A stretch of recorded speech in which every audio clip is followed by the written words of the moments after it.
আদিবাসী এক মহিলা ও নাবালিকাকে ধর্ষণ ও নির্যাতনের অভিযোগে 5 জনকে দোষী সাব্যস্ত করল মালদহ জেলা আদালত। মালদহের অতিরিক্ত দায়রা আদালত দ্বিতীয় 5 জনকে 20 বছরের কারাদণ্ড ও 20,000 টাকা আর্থিক জরিমানা করেছে, অনাদায়ে আরও 6 মাস কারাদণ্ড।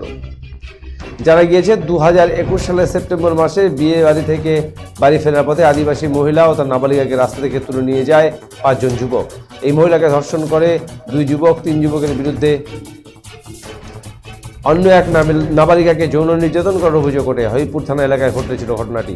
মালদা জেলা আদালতের স্পেশাল পিপি অসিত বসু বলেন, বিয়েবাড়ি থেকে ফেরার পথে আদিবাসী এক মহিলা ও নাবালিকাকে ধর্ষণ ও যৌন নির্যাতনের অভিযোগে দোষী সাব্যস্ত করা হয়েছে 5 জনকে।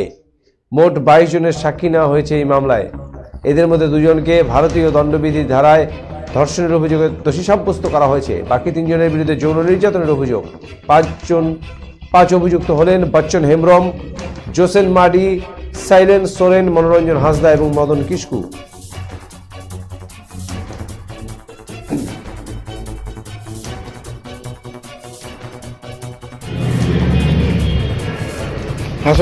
আজকে যেটা হচ্ছে, আমি বললাম যে এটা একটা হবিপুর থানায় একটা কেস হয়েছিল পক্সো ধারায়।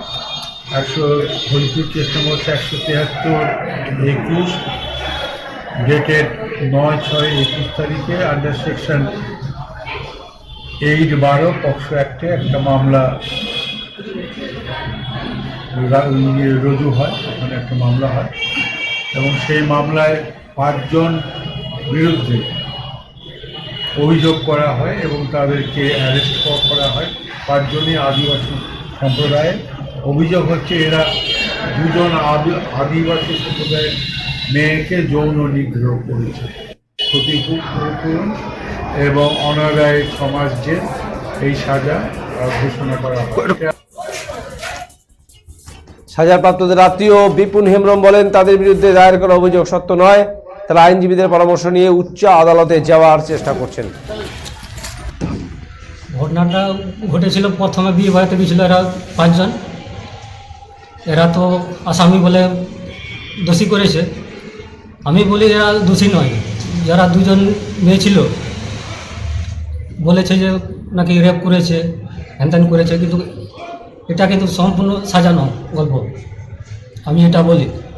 আর যেটা এই পরিপ্রেক্ষিতে যেটা এখানে রায় হলো নিম্ন আদালতে, যেটা আমরা রায় পেলাম, এটাতে আমরা খুশি নই।